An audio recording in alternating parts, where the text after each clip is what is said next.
Hey everyone, and welcome to another episode of Great People TV. Before we start, I want to wish all my fellow Muslim friends and colleagues, and to anyone who is celebrating Selamat Berpuasa, and hope you have a great and fulfilling Ramadan. Ramadan is a month of, sacrifice and just feeling what people who are not so lucky to, feel what we feel. And that's what fasting is all about. Every year, my friends from around the world always ask about the fundamentals of Ramadan, and I always explain, well, it's about giving back to those people who need it and feeling how they feel. But today, we're not going to be talking about Ramadan. We're going to be talking about a very, very special woman, Viki Esther, who has just joined us on Great People TV today. Viki, just in very, very short sentence and explanation, is an entrepreneur. She's based in Singapore. She's done some many, many wonderful things in various industries. But tonight, we're not talking so much about her entrepreneurship journey. We're talking about her new book as an author, Candle in the Wind. So, Viki, it's got a very nice catchphrase. Well, before I go there, hello, how are you? Hi, Ben, and welcome you and all your wonderful audience to Singapore right here. Fantastic. Look, Viki, I know you don't want to talk so much about yourself and you want to focus on the book, but can you just tell us in a short sentence, who is Viki Esther? I know that you are an entrepreneur, and during the pandemic, you set up your own podcast and you reached out to me and you reached out to other people around the world to try to find out about what was going on in their part of the world in terms of how they were managing the pandemic. And I thought that was fantastic that, you were a stranger to them. You just reached out, you were a stranger to me, and now you're my friend. You reached out to me and said, hey, Ben, I like what you do. I like how you speak. Can you come on my, podcast and speak? And that's how our relationship started. But tell us a bit more about Viki Esther. Number one, I consider myself an educator. I've been teaching, lecturing business entrepreneurship, for a long time, and myself an entrepreneur. And now I am a podcaster, a writer, and I shout out to my own podcast, shameless publicity. But I think people should not forget the pandemic, all the people who died and all the people who suffered. We should learn from it. Go down to my YouTube, talk about life, and then you can see my 20 to 30 interviews of people during the 2020 lockdown all over the world and how people were living during those very, very strange times. So thank you, Ben, for being my friend and for this special occasion. No, it was a pleasure. I mean, it's really funny that you don't know someone, but you can just connect to someone. And the pandemic showed us that you can become friends with someone across the ocean just because you have similar chemistry and similar goals and objectives. I mean, there's a saying in my industry, when you know, when you know someone is good and they've got the values and the work ethic to achieve great things, they just have that. And there's no scientific formula for that. Okay, well, thanks for explaining to us and telling our audience of who you are. And you are a great person, and that's why you're here. But tell us about this great book that you've written. So, the motivation. What's the book all about? What was the motivation to write it? How long did it take to do it? And all of the above. First of all, thank you, Ben. You are this top master of ceremony. I am so honored to be here. This is my book, Candle in the Wind, Dreams of a Daughter. Is written over it's over a 5-year period after my mom passed.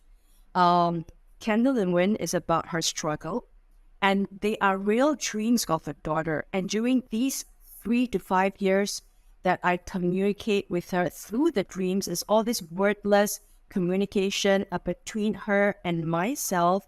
And it's a kind of communication. It's not so much spiritual. It's just very personal. A lot of unspoken messages that is between her and myself. It's a journey that I've been through the last 3 to 5 years. And I wrote to her on the 7th year during 2020. I got it published as a tribute and is in memory of my mother. It talks about love, grief, the journey out of grief and reconciliation. And during those times when my mom was alive, we did not have a wonderful mother-daughter relationship. There was a lot of tension.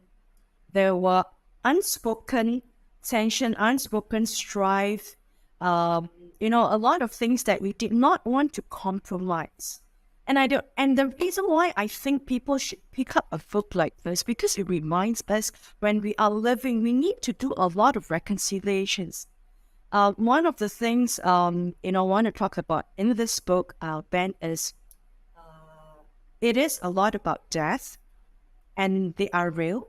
And some of these episodes I wrote about beyond the trees were her last breath. And I wrote in a few chapters about how I witnessed my mom having this last breath and breathing on earth. And if you all know, all of us, regardless of nationality, color, whichever country you are, you're a good person, you're a bad person, you will always only have one last breath before you say goodbye on this journey. And I want people to really think through, not because they should buy my book, but really just think through that when the candle goes off, that's the end of your life, and you can never turn it back. And it really motivated me to write about her after she left. Immediately, everything that come on. So it is written in the language of stream of consciousness. It's almost like a text on my handphone. And particularly, I wrote it during the pandemic. It kind of like everything becomes so real. The life was just right in front of you. So Ben, I hope this is not too much for you and your audience. Well, I'll be honest with you, Viki. It's a little bit different.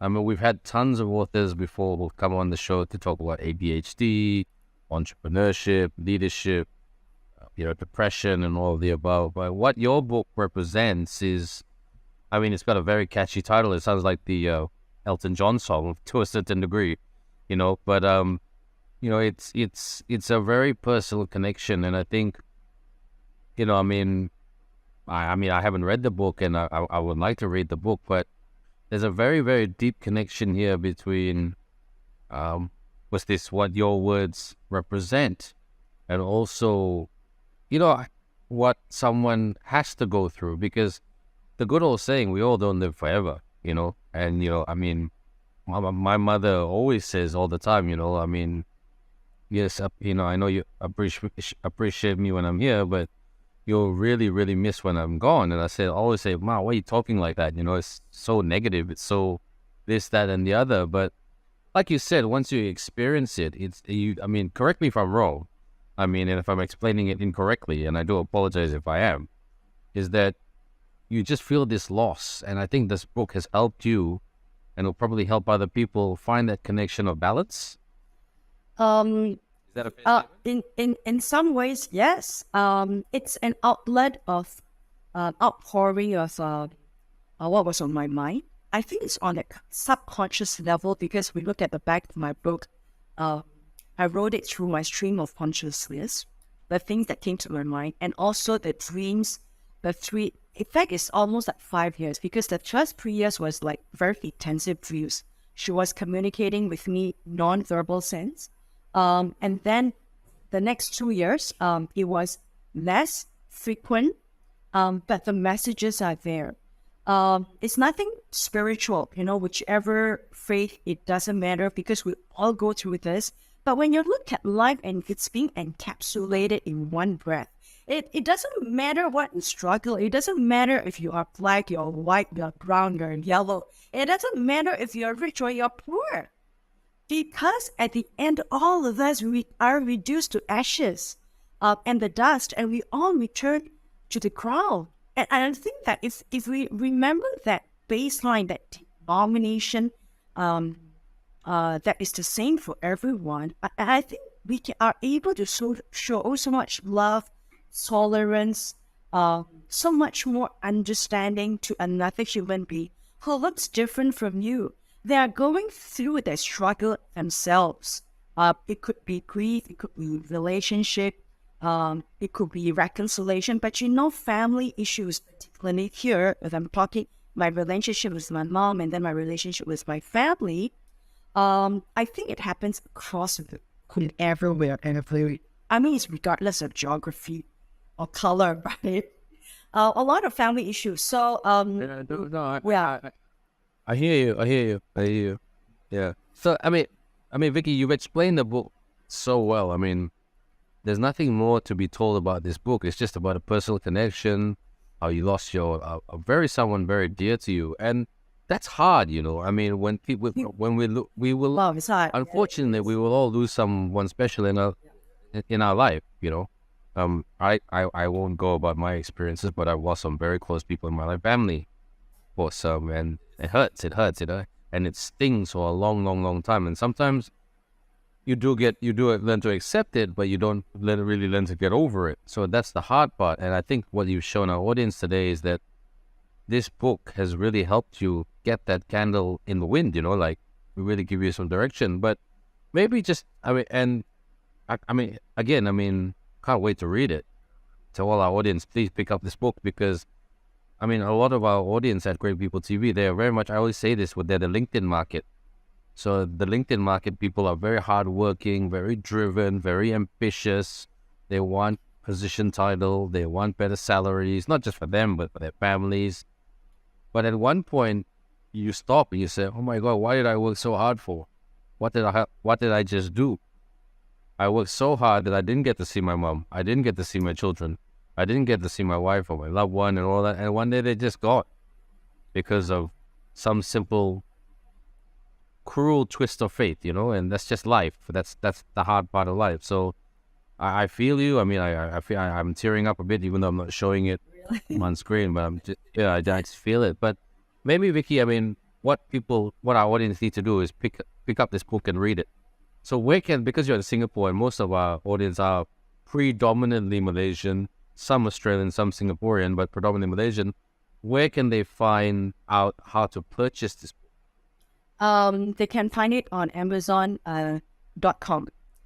It's printed in America. It's going to be sent to you through shipment. So, Candle in the Wind, Dreams of a Daughter by myself, Viki Esther Chang. My mother set off my writing career right now, so I want to thank her in heaven. Thank you so much, Ben. For this occasion. It's written in poetry, actually. Written in poetry. Okay, great. Prose. Well, our market, I mean, most of our viewers are quite the people who do pick up a book and who do like to read. And for those of you who are not reader buffs, I'm not a strong reader myself. I'm just okay, you know. Do pick up something like this. I mean, it's not about. I mean, we always find. I mean, typical Asian. We always buy books about MBA and health and leadership and all that, which is fantastic. We want to improve ourselves, but sometimes we need to take a step back.